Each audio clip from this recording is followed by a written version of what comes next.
Nous allons parler maintenant du Burundi. Le facilitateur de la crise, l'ancien président tanzanien Benjamin Mkapa, a convoqué une dernière section du dialogue de sortie de crise au Burundi en vue d'y organiser des élections présidentielles inclusives en 2020. La réunion aura lieu à partir de mercredi prochain à Arusha, dans le nord de la Tanzanie. Mpaka s'attend à ce que les Burundais discutent librement et de façon concluante de toutes les questions qui permettraient la tenue des élections en 2020 avec succès lors de cette rencontre prévue du 24 au 29 octobre.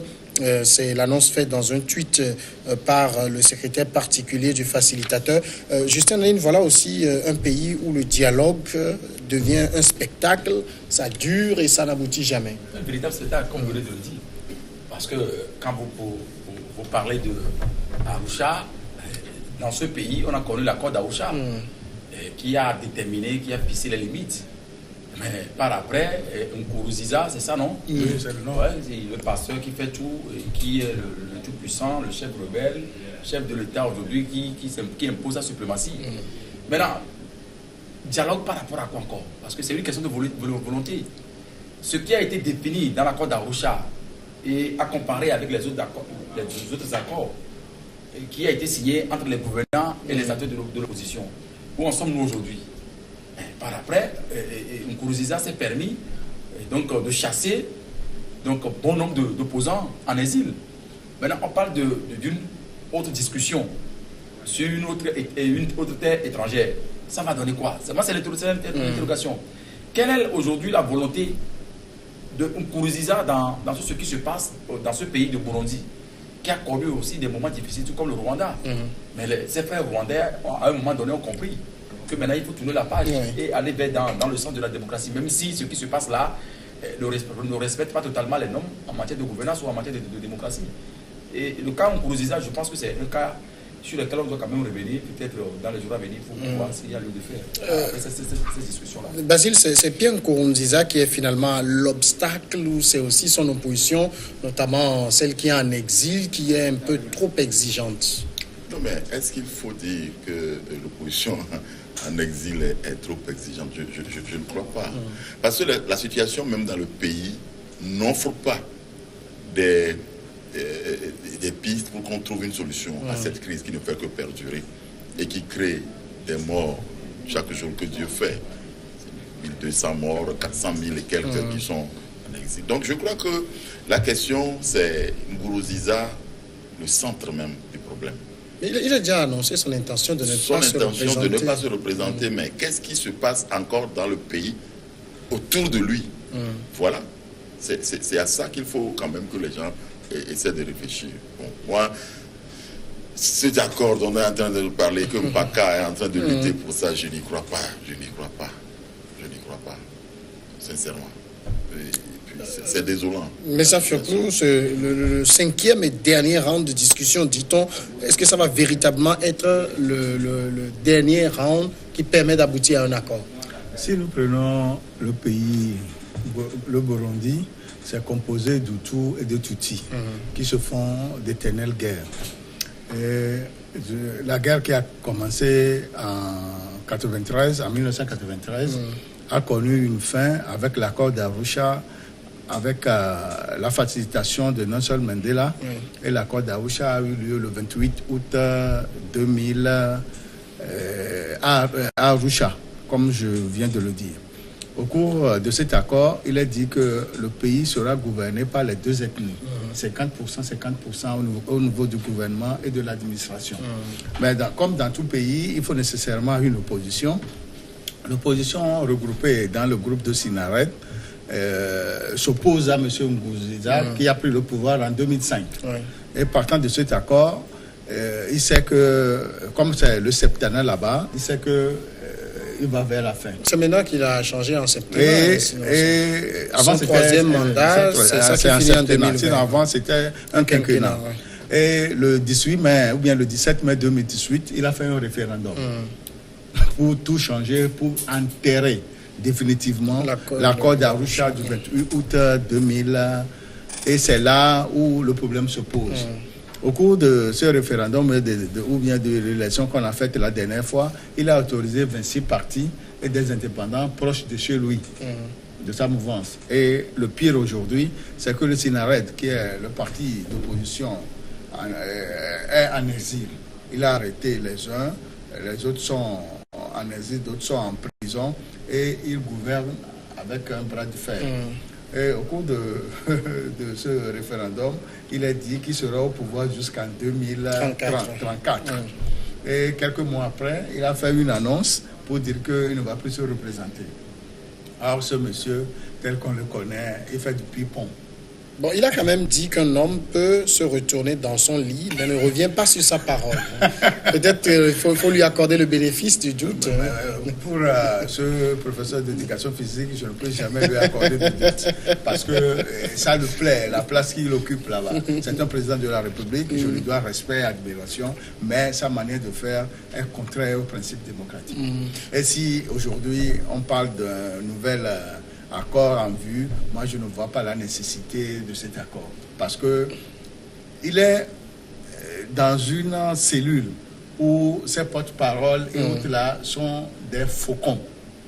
Ils ne veulent rien lâcher. Si aujourd'hui ce monsieur se permet d'avoir des réfugiés, plus de 400 000 Burundais à l'extérieur, et d'avoir des gens en prison, et le Sinared, qui est le principal groupe d'opposition à l'extérieur, s'il se permet aujourd'hui d'être fier d'être président de la République, moi je pense personnellement qu'il a loupé le cap.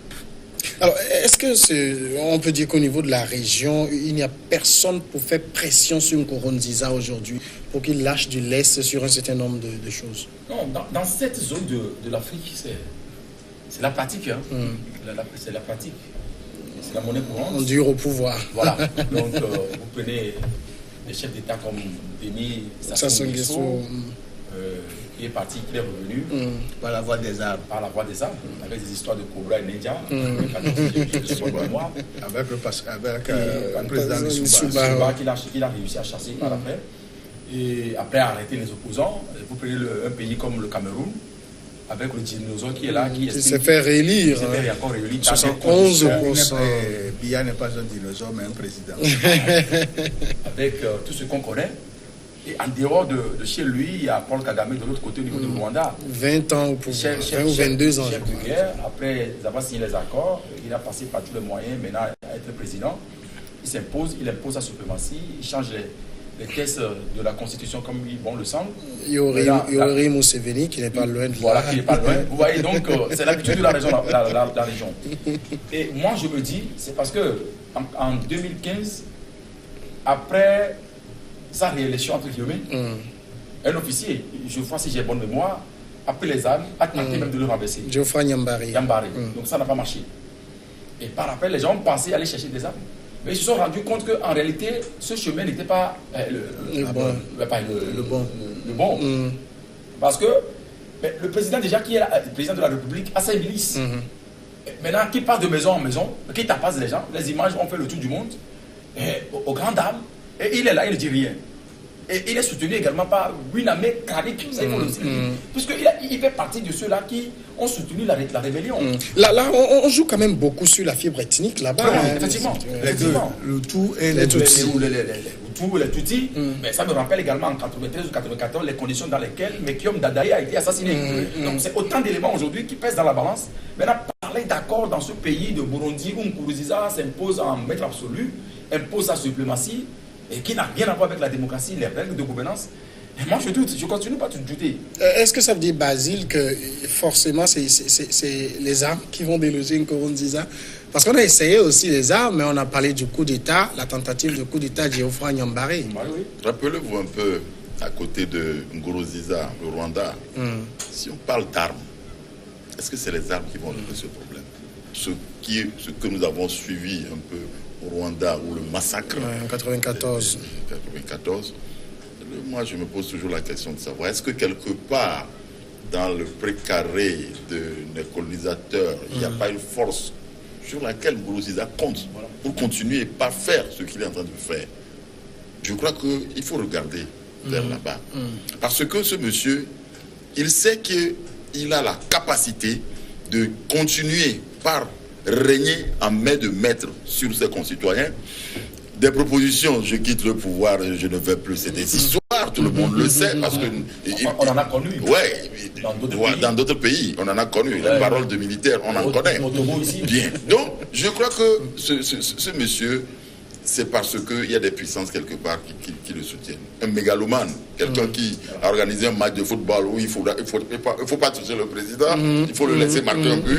Et l'arbitre qui a fait le match a eu des problèmes après parce qu'il n'a pas sifflé pour que le président puisse marquer. C'est des trucs inadmissibles. Alors, on traite un pays, je rappelle que un pays. Son équipe de foot s'appelle Alléluia FC. Alléluia FC. Un pasteur. Donc, ça fait mal. Ça fait mal lorsqu'on analyse que c'est la vie, la destinée d'un pays qu'on est en train de mener comme ça. Et on est soutenu quelque part. Donc, je crois que c'est malheureux. Qu'est-ce qu'il faut faire? Ça veut dire que c'est lui qui doit entendre raison aujourd'hui. C'est à lui d'entendre raison pour au moins essayer de débarrasser le pays de tous ces soubresauts. Est-ce qu'il... Voilà. Est-ce que Nkurunziza peut attendre raison? Je me pose des questions parce que quand vous suivez le parcours de ce monsieur, mais je doute. Vous avez posé une question pertinente tout à l'heure par rapport aux armes. Est-ce que ce sont les armes qui vont régler le problème? J'en doute, je ne pense pas. Parce que déjà la composition au plan ethnique de ce pays, les milices que le monsieur là a sous sa porte aujourd'hui, avec le soutien de l'armée qu'il a fabriqué de toutes pièces. Mais si je pense que c'est là-bas qu'on parle des Imbonerakure. Voilà, c'est là. Et si on dans la maison, on tapasse les gens, ils violent les gens, mais aux grandes dames, et que personne ne dit rien. Mais comment est-ce que la justice de ce pays fonctionne? C'est là la grande interrogation. Et Basile disait quelque chose tout à l'heure qui est vraiment intéressant. C'est-à-dire que la puissance coloniale, quoi qu'on dise, on estime que nos États sont indépendants. Mais moi, à mon sens, j'estime qu'il y a encore d'autres mains noires de l'extérieur sur la part de leurs intérêts et guident, téléguident nos chefs d'État, les gouvernants. Et lorsqu'ils tirent leur profit, ils s'en fichent. Africain demeure toujours africain. Le négro qui est là, peut-être entre guillemets le singe, il peut mourir comme il veut. Basta, on s'en moque. C'est ça la réalité. Parce que quand vous voyez dans nos États africains, et surtout les États francophones, ce qui se passe là, c'est vraiment aberrant. Parce que sur le 21e siècle, où la plupart du temps dans les États, on fait des efforts pour aller vers l'excellence, la démocratie, et que les gens continuent à suivre encore les milices, l'armée, pour mater leurs concitoyens, moi je pense que ça pose problème. Alors, mais ça fait plus si on est sûr que l'accord d'Arusha ne va rien donner, c'est-à-dire le dernier round ne donnera rien, et qu'on dit que les armes ne régleront pas le problème, la solution c'est quoi finalement? Vous savez, si je prends François Mitterrand, lors du 16e sommet de la Baule en 90, qui s'est tenu le 19 juin 90, il disait que les aides, désormais, avant de les avoir, il faut l'état de droit et la démocratie et, comment ça se dit, les droits de l'homme. Aujourd'hui, les chefs d'État africains ont compris qu'il ne faut plus nécessairement compter sur la France. Parce que tous les pays africains ont des richesses, ont au moins quelque chose dans leur sous-sol qui est la convoitise de certaines puissances. Et c'est à ce titre que la Chine est rentrée en jeu. La Chine, Israël, l'Inde et autres sont derrière les pays africains et qui les soutiennent. Ce qui s'est passé au Zimbabwe, c'est la Chine qui a voulu que ce soit ainsi. Parce que celui qui est au pouvoir aujourd'hui, étant ministre de la Défense, est revenu de la Chine et 2 semaines après, ça s'est passé parce que c'est la Chine qui soutient l'économie zimbabwéenne. C'est pourquoi on dit souvent que c'est les intérêts qui parlent. Ce sont les intérêts. Les pays n'ont pas d'amis, mais n'ont que des intérêts. On va marquer la pause et on est déjà arrivé à la fin de cette partie et on revient après sur le Togo.